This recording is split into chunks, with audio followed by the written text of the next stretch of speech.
à tous et bienvenue sur la chaîne du Maybe Planet. Nous sommes ravis de vous accueillir dans cette nouvelle émission dans laquelle nous marcherons encore une fois sur un fil tendu au-dessus des terres de l'étrange et de l'incertain. À notre habitude, en funambule du possible et du peut-être, nous essaierons, armés de notre libre arbitre et de notre discernement, de ne pas basculer dans la croyance aveugle ou dans le déni péremptoire. Alors vous savez, ce qu'on aime beaucoup au Maybe, c'est faire caisse de résonance sur les nouveaux projets, sur les nouveaux livres, sur les nouveaux documentaires. Et c'est vrai que ce soir avec notre invité, la moindre des choses qu'on puisse dire, c'est qu'il ne nous laisse pas sans travail puisque nous recevons Christian Doumergue. Christian, comment vas-tu ? Ça va très bien, Pascal, ça va très bien. C'est dur de te suivre en sortie quand même. Hein. Oui, effectivement, surtout cette année qui a été très chargée. On va en être à 4 livres à la fin de l'année. Ouais. Alors, notre autre invité ne me dédiera pas, c'est Stéphane Chabenat des éditions de l'Opportun. On va dire que Christian est quand même un auteur prolifique quand même. Oui, bonjour Pascal, bonjour Christian. C'est un des piliers, pour prendre un terme qu'il doit bien aimer, un des piliers des éditions de l'Opportun. Dès qu'il s'agit de mystères, d'ésotérisme, d'énigmes, on décroche notre téléphone, on appelle Christian, mais en général, il nous a déjà appelé avant. C'est ça le truc. Non, puis en plus, ce sont toujours des ouvrages d'excellente qualité. Alors, Christian, il y a un nouveau livre qui vient de sortir. C'est pas trop l'objet de l'émission, on pourra en reparler plus tard. C'est comment... j'ai plus le titre. Agir et penser comme Jésus. Alors, si j'ai bien compris le pitch, en fait, tu t'es mis quelque part dans la peau de Jésus. C'est un petit peu ça. C'est s'inspirer de Jésus comme modèle de vie, en fait. C'est tirer des évangiles tout ce qui peut être utile à notre vie quotidienne. Donc, c'est un bouquin de développement personnel, entre guillemets, même si j'aime pas trop ce terme qui est assez galvaudé. Mais voilà, c'est un peu le concept. Et puis, ça s'adresse à tout le monde, c'est-à-dire qu'on croit ou qu'on ne croit pas. Voilà, c'est vraiment un bouquin qui est fait pour se structurer, avoir des repères dans la vie, des repères existentiels à partir des paroles de Jésus dans les évangiles. Si je peux ajouter la parole de l'éditeur, en fait, cette collection a démarré en 2017 avec un succès mondial qui s'appelle Agir et penser comme un chat. Donc pareil, on prenait le chat comme modèle avec les 30 qualités ou caractéristiques d'un chat et comment les appliquer dans notre vie quotidienne avec nos amis, avec notre famille, au boulot. On a vendu plus de 300 000 bouquins de ce livre, écrit par Stéphane Garnier, 39 traductions. Donc c'est vraiment un succès mondial. C'est des choses qui arrivent très rarement dans l'édition, donc on en a bien profité pour dérouler une collection et pas faire Agir et penser comme un chat 3, 4, 12, 22, 28. Et en fait, dans cette collection, on peut croiser Agir et penser comme Dark Vador, on peut agir et penser pour les fans de tennis comme Roger Federer, on peut croiser Agir et penser maintenant comme Jésus ou comme Wonder Woman. En fait, le principe, c'est vraiment l'inspiration. C'est un meilleur terme, je suis d'accord avec Christian, que le développement personnel est un thème un peu surusité. Donc voilà, s'inspirer de personnages fictifs ou de personnages réels pour essayer d'aller mieux au quotidien. Voilà. Je trouve ça chouette, hein. C'est toujours amusant parce qu'on va toujours trouver le personnage qui va nous porter et sur lequel on va pouvoir tirer une philosophie. Mais ce soir, ce n'est pas de ce livre dont on va parler, c'est d'une démarche un petit peu atypique, justement, pour ton prochain livre, qui s'appelle La France codée, et justement, on va en profiter puisque tu as eu la gentillesse de nous envoyer le teaser. Il est là.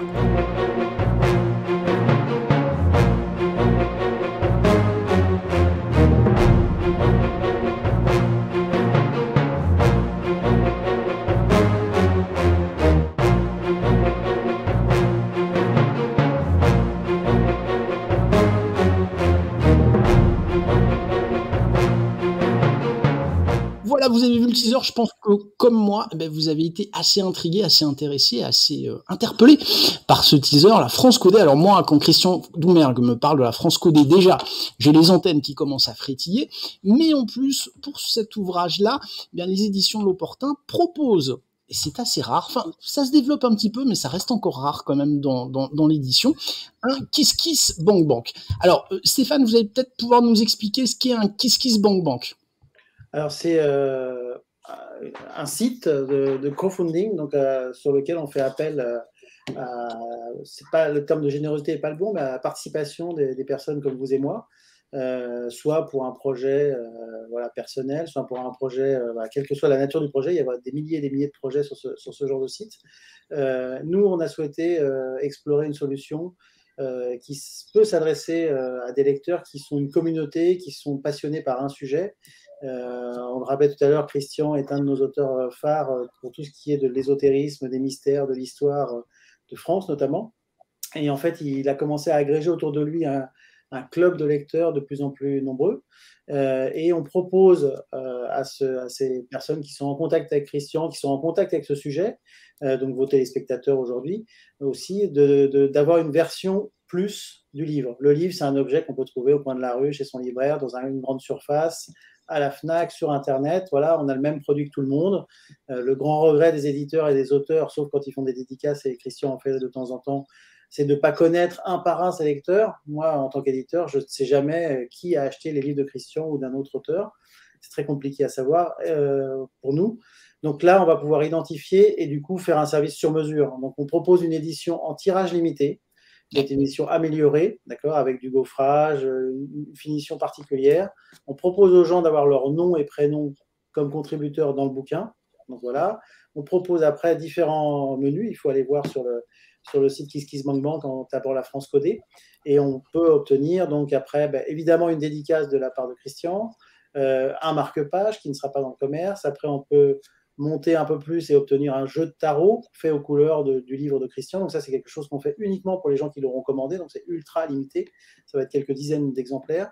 Et puis, le fin du fin, c'est de pouvoir participer à une conférence animée par Christian autour de la France codée, donc autour de son livre, et qui sera une conférence bien évidemment gratuite d'1 heure où seront admis uniquement ceux qui ont participé au projet.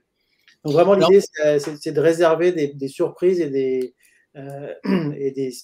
exclusivités aux lecteurs. Voilà. Alors, j'avais entendu, mais Christian me confirmera ou infirmera cette information, qu'au départ, il était dans l'air une nuit avec Christian, mais il y a eu une forme de résistance, donc ça n'a pas pu se faire. Je n'ai pas refusé du monde. J'ai décliné direct.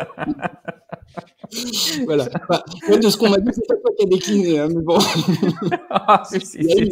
Non, mais je vais avoir des problèmes après parce que. Non, c'est absolument faux. C'est totalement fake. C'est sorti du livre Au cœur de la théorie du complot. On peut la rajouter en édition enrichie. C'est totalement faux. Alors, conférence avec Christian, ça c'est chouette aussi parce que c'est vrai que Christian, il est aussi passionnant en conférence qu'en auteur. Hein, donc, moi, voilà, vraiment, je trouve que c'est des chouettes cadeaux. Au-delà de ça, voilà, on va avoir une édition enrichie pour ceux qui vont participer au KissKissBankBank. Mais ce livre, alors, on va parler de la France codée. Christian, on va mettre quelques photos que tu m'as envoyées d'ailleurs. C'est une continuité malgré tout de ton travail déjà sur le mystère dévoilé, sur le mystère des ovnis. Enfin voilà, tu as déjà parcouru la France un petit peu de gauche à droite, et il y a des lieux où tu t'es peut-être dit bah tiens, celui-là je me le mets de côté parce qu'il y aurait de quoi dire quand même. Oui, absolument. Dans ce livre-là, alors c'est uniquement centré sur les lieux qui recèlent dans le code, en fait. Un message à déchiffrer. Alors évidemment, j'ouvre le livre sur un dossier qui m'est cher, hein, Rennes-le-Château. Je pouvais pas faire l'impasse, même si j'ai déjà traité le sujet dans le secret dévoilé. J'étais obligé de revenir, alors d'une façon un petit peu différente dans ce dossier-là. Et puis, ça ouvre sur plein d'autres lieux assez surprenants à travers la France entière. Il y en a que j'avais déjà évoqués dans les ouvrages précédents, hein, comme le Château des Avenir, sur lequel je reviens, qui est un lieu assez exceptionnel, hein, en Haute-Savoie, donc un château réalisé par une riche américaine, Marie Filito, dans les premières années du XXe siècle, et qui a été livré en fait à Ascendina, qui était son mari. C'était un mariage blanc, mais enfin qui était féru d'ésotérisme, qui était vraiment plongé à fond là-dedans, et qui a créé un lieu tout à fait incroyable avec une chapelle qui est encore visible, une chapelle complètement symbolique en fait, hein, avec des mosaïques sur tous ces murs, des lames de tarot, des symboles astrologiques, des symboles que Ascendina a créés lui-même aussi, comme je l'explique dans le livre. Donc voilà, il y a ce genre de lieu. Et puis il y a par exemple aussi le château de Dampierre, alors que j'avais sous le coude depuis un petit moment, puisque effectivement j'ai traversé la France pour mener ces différentes enquêtes. Dampierre, j'en avais jamais parlé dans mes ouvrages jusqu'à présent, avec cette galerie. Donc on va sans doute voir quelques images parmi celles que je t'ai envoyées. Donc, avec 64 caissons symboliques. Alors, Fulcanelli, c'est lui qui m'a attiré dans ce lieu, puisque Fulcanelli en parle dans les demeures philosophales en disant que c'est une galerie alchimique qui est codée, qu'il faut déchiffrer de façon alchimique. eh bien, j'ai repris ce dossier en main et dans la France codée, je propose une autre grille de lecture qui me semble plus pertinente. Donc, c'est ça qui est intéressant aussi, c'est de revenir sur certains lieux et de donner des clés de lecture. Il faut savoir que dans ce livre, La France codée, en fait, le point commun, outre qu'on a des lieux mystérieux, c'est que toutes ces énigmes n'ont jamais été déchiffrées de manière satisfaisante.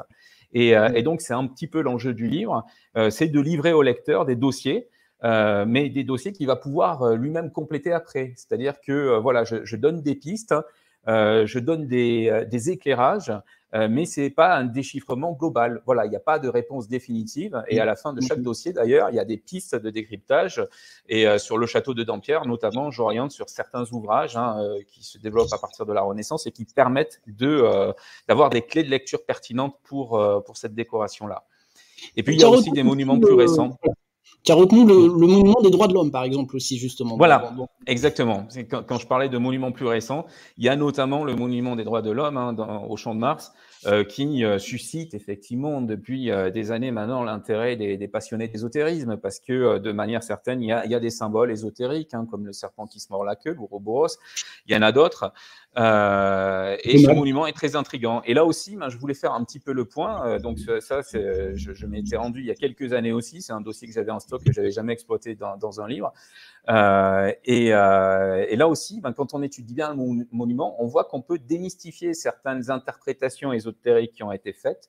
Parce qu'en fait, de façon assez surprenante, l'Ouroboros, il est bien lié aux droits de l'homme. Il est bien dans l'iconographie de la Déclaration des droits de l'homme. Par contre, il y a d'autres symboles dans ce monument qui sont très intrigants.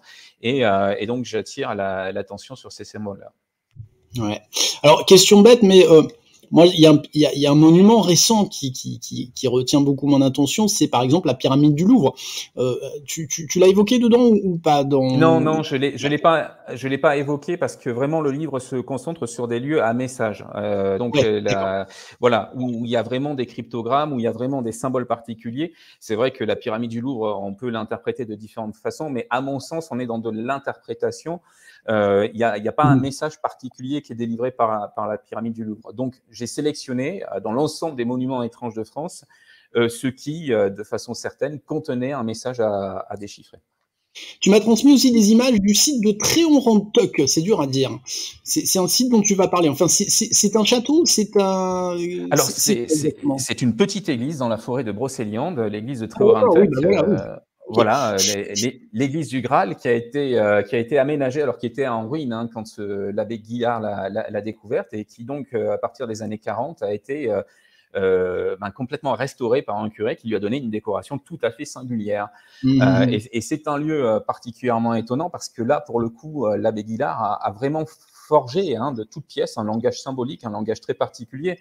J'ai pu étudier ses écrits et grâce à ses écrits, on comprend mieux ce qu'il a fait dans cette église. On a le thème du Graal qui revient constamment, mais on a aussi des allusions, par exemple, à un hérétique, Éon de l'Étoile, qui est valorisé par ce curé dans cette église, ce qui est très, très étrange. Et donc, en mettant en perspective les écrits du prêtre et la décoration de son église, on arrive là aussi à déduire un message, en fait, à décrypter véritablement l'église. Et puis, il y a tout un jeu.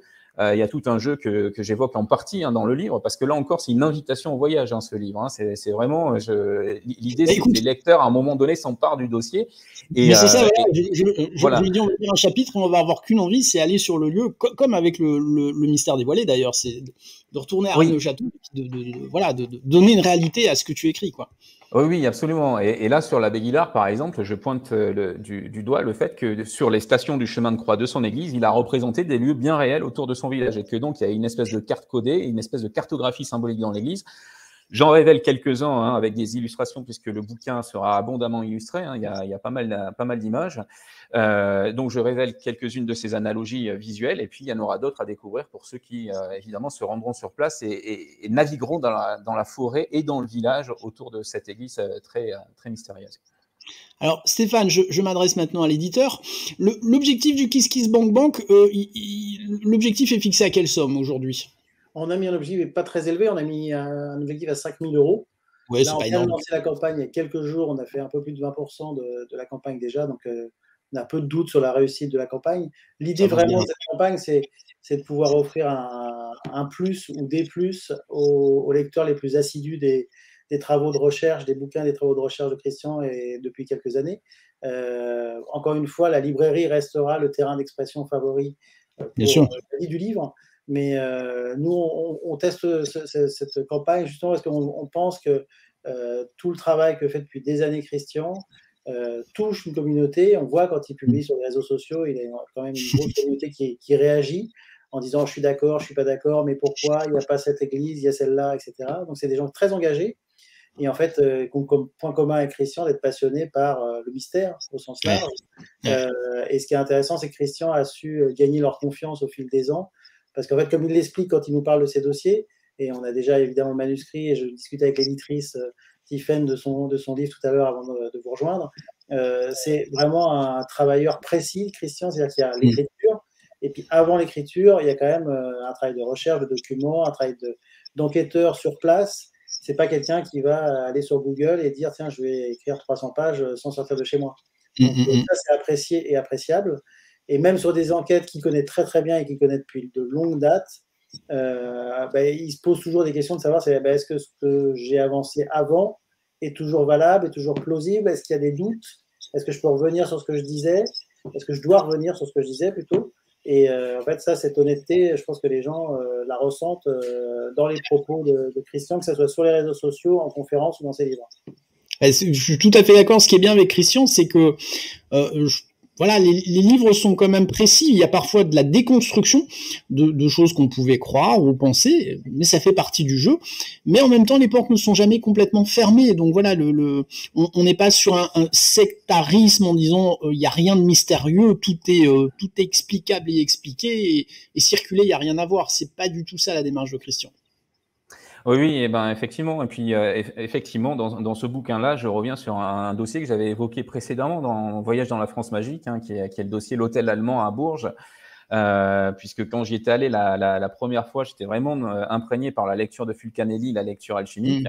Et puis là aussi, en fait, travailler davantage sur le sujet m'a permis de trouver d'autres clés de lecture qui sont tout aussi intéressantes que l'alchimie, mais qui débouchent sur autre chose, sur une autre lecture. Et donc, dans Voyage dans la France codée, il y a ces deux lectures qui se juxtaposent.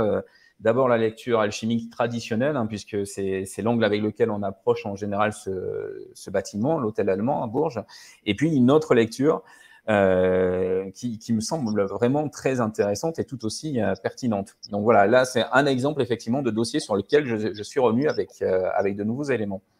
Ouais, donc ça va être passionnant, mais comme à chaque fois avec un nouveau Doumergue, c'est toujours on sait qu'on va passer un bon moment, voilà, donc c'est toujours une certaine impatience et un plaisir d'avoir un nouveau Christian Doumergue dans les bras. Alors j'en profite, enfin dans les mains, pas dans les bras. Calmer, quand même. On a déjà mis assez de comme ça, on va se calmer maintenant. Décidément.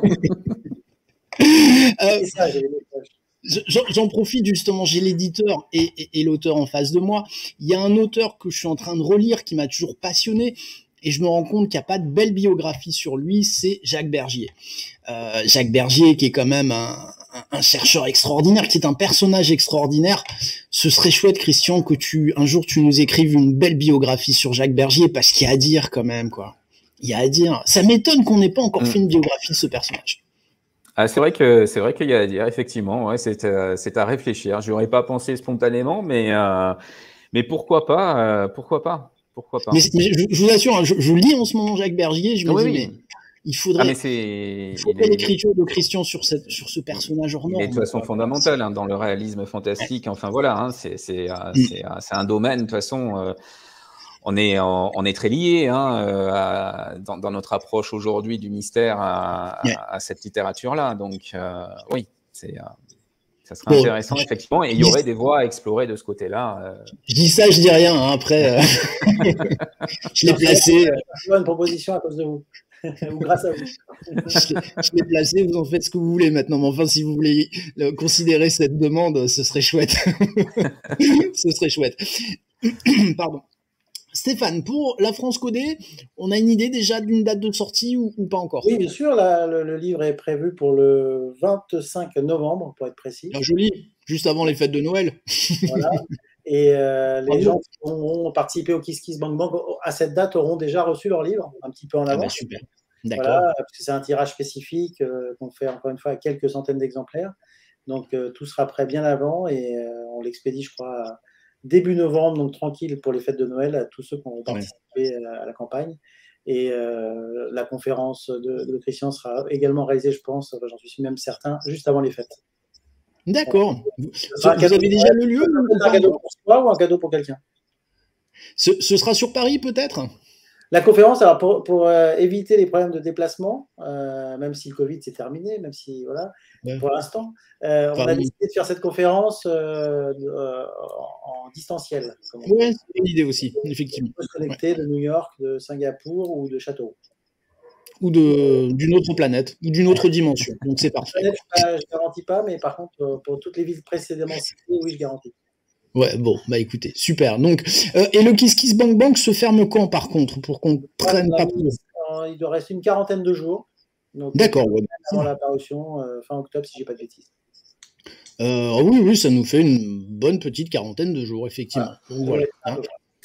Donc pour trouver le Kiss Kiss Bank Bank, on a mis le lien dans la description de cette vidéo, donc vous pouvez cliquer dessus et vous rendre directement sur le lien du Kiss Kiss Bank Bank, et puis on en profitera, ça mange pas de main, de mettre aussi le lien des éditions de l'Opportun, parce que Christian Doumer y écrit, mais c'est pas le seul, il y a vraiment beaucoup d'ouvrages d'excellente qualité qui sortent tout au long de l'année, donc surtout n'hésitez pas à aller vous perdre dans le catalogue des éditions de l'Opportun, puis c'est bientôt Noël, donc plutôt que d'offrir un pull moche, autant offrir un livre sympa. Voilà, mais je dis ça, je dis rien. Et c'est moins cher en plus un livre sympa qu'un pull moche. Donc, au prix de la laine. Au prix de la laine. Bien. Christian, est-ce que tu vois quelque chose à rajouter pour l'instant? Bon, voilà, comme disait Stéphane, il n'y a pas trop d'inquiétude sur la réussite de ce Kiss Kiss Bank Bank, de toute façon. Bah écoute, j'espère, en tout cas, oui, bien sûr. Pour moi, c'est une expérience qui est toute nouvelle, et puis je remercie Stéphane d'ailleurs, au passage, d'avoir lancé cette opération autour de mon livre. Donc, je suis ça, voilà. Et j'espère qu'effectivement, ce projet va se concrétiser, puisque, c'est bien pour les lecteurs évidemment, mais pour un auteur, avoir une édition luxe de son livre, c'est extrêmement valorisant. Donc, moi, je suis vraiment très très heureux de cette opération sur Kiss Kiss Bank Bank, et j'espère donc que ce livre va effectivement voir le jour en version luxe, puisque voilà, ce que j'aime bien avec ces crowdfunding, c'est que ça permet d'être consomme-acteur. Voilà, c'est-à-dire passer un petit peu le cap, pas se contenter de manger ce qu'on nous donne, mais justement de dire oui, ça m'intéresse, donc ça, je vais participer pour que ça arrive. C'est vrai qu'on voit ça beaucoup dans les documentaires, et c'est plutôt chouette, ça a permis la sortie de documentaires de très bonne qualité, mais c'est très bien si les éditeurs et le monde de la littérature s'y met aussi. Moi, je suis tout à fait pour, c'est évident. On va peut-être laisser le mot de la fin à Stéphane, comme c'est l'éditeur. Voilà, c'est simple. Merci Pascal de l'invitation. Avec plaisir. Avec plaisir. De parler de notre initiative autour du livre de Christian. Et puis, merci par avance à tous ceux qui nous écoutent et qui décideront de participer à cet événement qu'on crée autour du nouveau livre de Christian, en désirant avoir quelque chose de différent. C'est bien la différence. Voilà. Oui, c'est ça, exactement. J'en profite, Stéphane, pour faire un petit coucou à Savannah, que j'ai de temps en temps au téléphone, des éditions de l'Opportun, très dynamique, toujours au top. Donc voilà, j'espère qu'on se parlera. Ouais. J'espère qu'on se parlera beaucoup d'ici la fin de l'année et l'année prochaine, parce que ça voudra dire qu'il y aura des sorties chouettes et qu'on voudra faire des émissions avec les auteurs. Donc encore une fois, les éditions de l'Opportun, super catalogue, allez-y, et puis vous serez pas déçus, c'est vraiment une des éditions françaises que je lis le plus actuellement, très honnêtement. C'est gentil, merci beaucoup. Christian, Stéphane, je vous souhaite une très bonne fin de journée. À toi aussi, merci. Avec Christian, j'imagine, à la sortie du livre, de façon peut-être un peu plus approfondie sur le livre. Et puis d'ici là, écoutez, je vous souhaite une très bonne fin de journée. Si vous avez aimé cette émission, n'hésitez pas à la partager. N'oubliez pas le petit pouce bleu, c'est important pour l'algorithme YouTube. N'hésitez pas à vous abonner si vous n'êtes pas abonné à notre chaîne, et de mettre la petite cloche pour savoir quand une émission sort.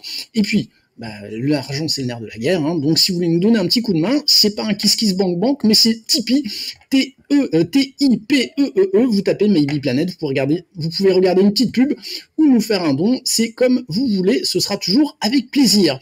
Stéphane, Christian, très très bonne fin de journée, et je vous dis à très bientôt sur la chaîne du Maybe Planet. Ciao, ciao. Bye bye. Ciao.